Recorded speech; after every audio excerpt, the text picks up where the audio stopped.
A damn good movie. Y'all should watch it, and we're definitely going to talk about spoilers, though. This is your warning. Swipe away if you want to see the film for yourself. So where do I start with this? Antonia. She's dead. She dies right away, and that is a shame. Now, first off, the complainers cannot say that Marvel weren't listening to the backlash of her being Taskmaster back in the Black Widow movie. Even though that is a different freaking character, it wasn't Tony Masters. Now, speaking of, they could have done a lot with Antonia, have her and Bucky be a thing because they have the exact same things in common. Went through the exact same brainwash trauma. Plus, she wouldn't have wanted the Taskmaster name, she would have hated that. And she ditched that old suit. You could have had her ditch the identity, and Tony Masters takes it. But no, she's freaking dead. So y'all can have Tony Masters show up later on at 616, played by that same dude, the stuntman. And you wouldn't have to change the origin, he could still be a former S.H.I.E.L.D. agent. Or maybe this time a former S.W.O.R.D. agent. So, the Thunderbolts name in the posters and advertisements having the asterisks there was a reason for that. I mean, two reasons. One, the team wasn't named after General Ross, and it's a shame he's not in this. They missed out on that. Also, at the end, the team are the new Avengers. Because of this bitch. She tried to cover up her shit.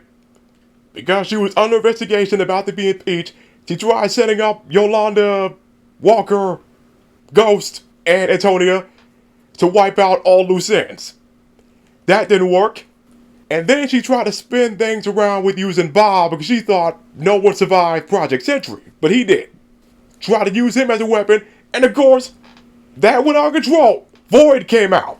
And after that was dealt with because, well, Bob had to fight himself, she was able to spin it again in front of the press, announcing the team as the new Avengers, but that also means that the team owes her ass. Pause. Because if she tries anything, they'll tell the world what she did. So of course, whole team of misfits, or in this case, a whole team of freaking mercenaries that had to team up in the end. And freaking Bob Sentry. First off, they covered his origins. And Bruce, Bob, and Mark, man, they gotta be a team. I don't know if they've been a team in the comics. They gotta be together at some point because they all went through the same type of shit. The same type of trauma. Heck, Sentry's origin is the exact same one as Bruce. An abusive father. And this definitely shows that Marvel will have no issue showing Bruce's origins in a World War Hulk show, apparently. And also with Sentry, there's more going than the abusive parent. And I do know that in the comics, Bruce and Bob are friends. And that went to a head during World War Hulk. Sentry was certainly the only one that could fight Hulk, and Bruce at that point. And if he let Void out, he probably would have won. Anyway, Sentry, before the Void showed up, he whooped the Thunderbolts' asses, man.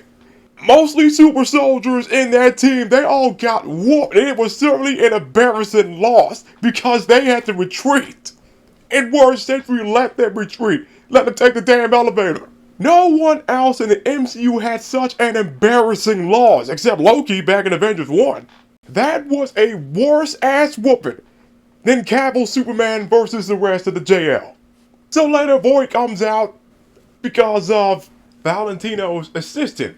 They had a contingency plan to deal with him. It knocked him out. I guess Valentino assumed that killed him. But no, that just let Void out because Bob isn't there to resist him. Then you got Void literally sending everybody in New York to the Shadow Realm. Now, first off, thank God, because I was worried that he was racking up a kill streak. I thought all those civilians were gone. Oh, and before that, the Thunderbolts were saving civilians. It was nice to see that again after so long. Just heroes doing good hero work, saving people. Doing that stuff on ground level and the civilians seeing all that. And speaking of, after Red Guardian saved this one kid, this one little girl, you thought, oh, she's safe. Get her to safety. Nope. Just poof.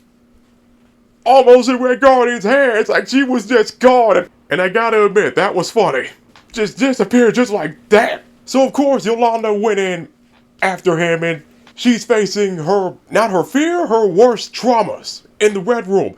But that means all the civilians are facing their worst traumas. Kids are facing their trauma. I mean, god damn, Void. You know what? Hopefully the kids weren't dealing with some Silent Hill type shit. Like actually in those games, like when kids go there, they don't see any of that shit. Because kids don't have traumas. Mostly. And one other thing about New York getting sent into the freaking Shadow Realm. Now it's really a huge annoyance. Unlike back in the day when there were no shared universes, or back in Marvel Phase 1, when the universe was new. Why is it when New York was getting sent to the Shadow Realm, Peter and Matt Murdock weren't there? Where were they? Seriously, where were y'all? Where was Sam? Like, this film took place right after Captain America 4. Where were y'all? Where were y'all for backup? Seriously, there is no excuse for that stuff now. Where the hell was all the backup? And I know New York is huge. You got the 5 boroughs.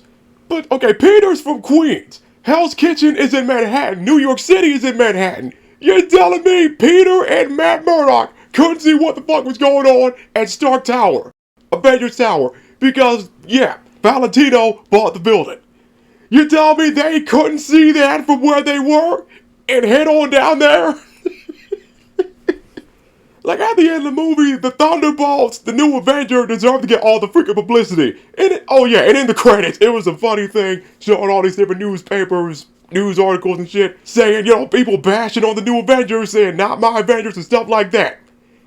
As if Marvel were prepared. They knew that stuff would happen, so they already put those kind of complaints in the credits. That's hilarious, that's the best. So, in the second post-credit scene, there is a 14-month time skip. The new Avengers is one team. Sam has their Avengers at that point. They even said that he copyrighted or trademarked the Avengers name. So, they get a signal from space. Something is flying towards them out of the universe. The Fantastic Four's ship is heading to 616. So, Galactus and that Silver Surfer variant won. The team got their asses beat, the Earth got wrecked. Now the question is, who's on that ship? Who made it? Now again, people can't say Marvel aren't listening. They listen to the BS after what happened with Exile King, even though he would have came back. So Galactus wins. We know he freaking wins. And also, Marvel's being smart. This happens after, the articles with Johnny's actor and Sue's actor saying they're doing some stupid different shit for the non-existent modern audience. So, Johnny, Sue, bye-bye. Possibly. I hope the thing makes it. Please let him live. I almost forgot. I'll be a little pissed if Bucky's movie, kinda, does better than Sam's. I'm gonna have to check the Thunderbolts box office profits in a week or two. And if Thunderbolts wins, I have to make a quick edit playing that clip of Sam telling Bucky he hates him.